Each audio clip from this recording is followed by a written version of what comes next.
Canada reverses controversial PGWP rule. A game changer for international college graduates. Welcome back to Canada Chronicles. Today, we have a major update that's shaking up Canada's international student community. If you've been following immigration news, you know that last year's changes to the post-graduation work permit program left many students frustrated. The government imposed strict field of study requirements, restricting PGWP eligibility to certain programs. Thousands of students were suddenly ineligible for a work permit, leaving colleges struggling with declining enrollments and financial instability.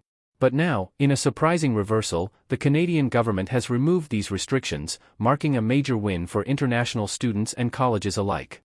This change levels the playing field between colleges and universities, restoring opportunities for graduates across all disciplines to gain valuable work experience in Canada.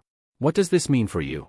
Whether you're currently studying, planning to study in Canada, or just interested in immigration policies, this update could change your future. We'll break down how this affects students and colleges, explore the long-term impact on Canada's economy, and uncover what this means for Canada's immigration future. And stay with us because this story doesn't end here. With new leadership in Canada, discussions about student visa caps, work permit regulations, and permanent residency pathways are already underway. Could even bigger changes be on the horizon? We'll explore that in detail. If you want to stay ahead on all immigration updates, subscribe and turn on notifications so you never miss an important update.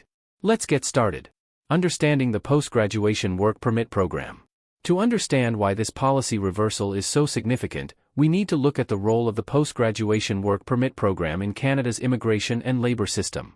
The PGWP allows international students to gain valuable Canadian work experience after completing their studies. Unlike employer-specific permits, the PGWP is open, meaning graduates can work for any employer in any industry. The permit duration depends on the length of the study program. Graduates of eligible programs that last between 8 months and 2 years receive a PGWP for the same duration as their studies, while those in 2-year or longer programs can obtain a 3-year permit. The PGWP is a crucial stepping stone toward permanent residency in Canada. Programs like the Canadian Experience class under Express Entry prioritize applicants with Canadian work experience. This direct pathway from studying to working and eventually obtaining residency is a major reason why Canada is a top destination for international students. Many choose Canada over alternatives like the United States or Australia specifically because of this work permit option. But in 2024, a major policy shift changed everything, creating uncertainty and frustration for thousands of students. The 2024 policy shift. Field of study restrictions. In November 2024, Immigration, Refugees, and Citizenship Canada introduced strict new rules for PGWP eligibility, limiting work permits to only graduates in pre-approved fields of study. The government claimed this was necessary to align education with labor market demands, ensuring that international students were trained in industries with long-term shortages. The targeted fields included healthcare, STEM disciplines, skilled trades, transportation, and agriculture. On paper, this seemed logical. But in reality, the impact was devastating, especially for colleges. Unlike universities, which focus on academic and research-based programs, colleges offer practical, career-focused education in areas like business, hospitality, marketing, and media. These fields were not included in the government's list, which meant that thousands of college graduates were suddenly ineligible for a PGWP. Impact on Canadian colleges and international students. The consequences were immediate and severe. Colleges, particularly in Ontario and British Columbia, saw a sharp decline in international student applications. Many students changed their study destinations or chose universities instead, leaving colleges struggling to fill seats. International students make up over 60% of enrollments in some Canadian colleges, making them a vital source of funding. With fewer students enrolling, institutions faced financial instability, which led to course cancellations and faculty layoffs. Beyond colleges, students themselves were left in limbo. Many had already invested thousands in tuition fees only to realize their programs no longer qualified for a PGWP. For students who had chosen Canada because of its immigration-friendly policies, this change was a shocking setback. The labor market impact was also contradictory. While the government claimed these restrictions would address labor shortages, critics pointed out that Canada's economy relies on a broad range of industries. Sectors like hospitality, media, business, and administration depend on a diverse and skilled workforce, which includes international graduates. The restrictions ignored these realities, creating potential labor gaps in industries beyond healthcare and STEM.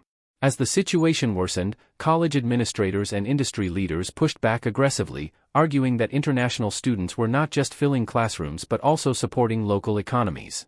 Small businesses, landlords, and service providers in cities with large student populations felt the financial strain as demand for housing, food services, and retail jobs declined. The effects rippled beyond academia, demonstrating that restricting PGWP eligibility was not just a problem for students and colleges, it was a miscalculation that impacted multiple sectors of the Canadian economy. The 2025 policy reversal. Removing field of study restrictions.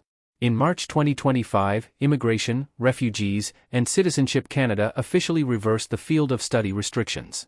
College graduates are now fully eligible for a PGWP, regardless of their program of study.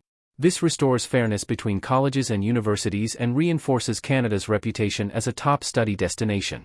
The move is expected to boost international enrollments, provide greater economic benefits, and ensure a steady flow of skilled workers across multiple industries. Beyond the immediate benefits, this reversal also signals a shift in how Canada approaches international student policies.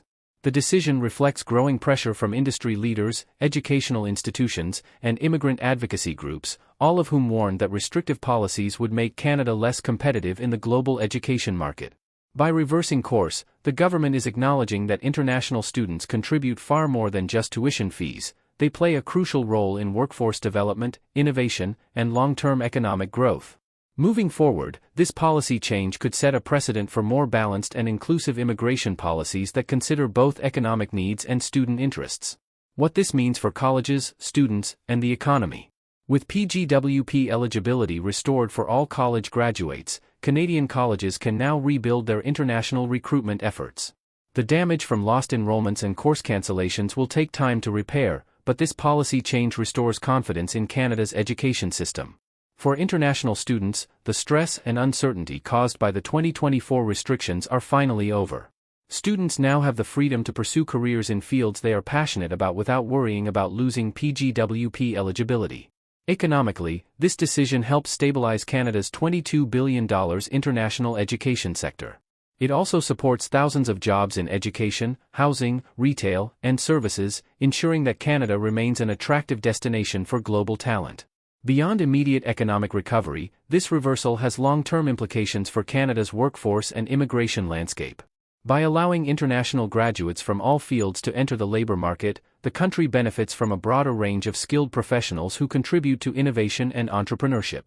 Many international graduates go on to start businesses, create jobs, and introduce new ideas that drive economic growth.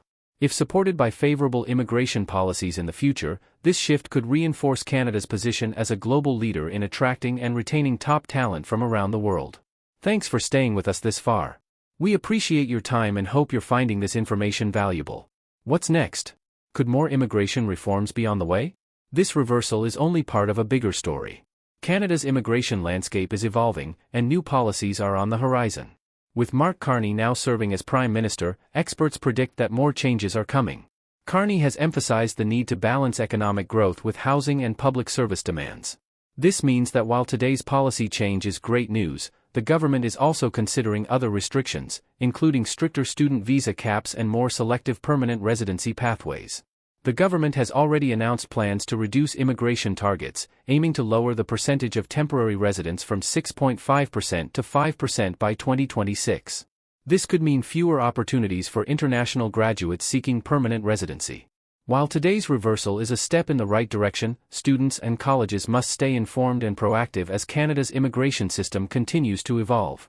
The big question now is, will Canada introduce more student-friendly policies, or are further restrictions on the way? This policy reversal is a huge win for international students and colleges. By removing field of study restrictions, the government has restored opportunities for graduates across all disciplines. This decision helps colleges recover, ensures students have equal opportunities, and strengthens Canada's position as a top education destination. But this is only one chapter in Canada's immigration story. With new leadership and potential new restrictions, international students must stay updated on evolving policies. If you found this video helpful, subscribe and turn on notifications so you never miss an important update. And let us know in the comments, what do you think about this policy reversal? Thanks for watching Canada Chronicles, and we'll see you in the next video.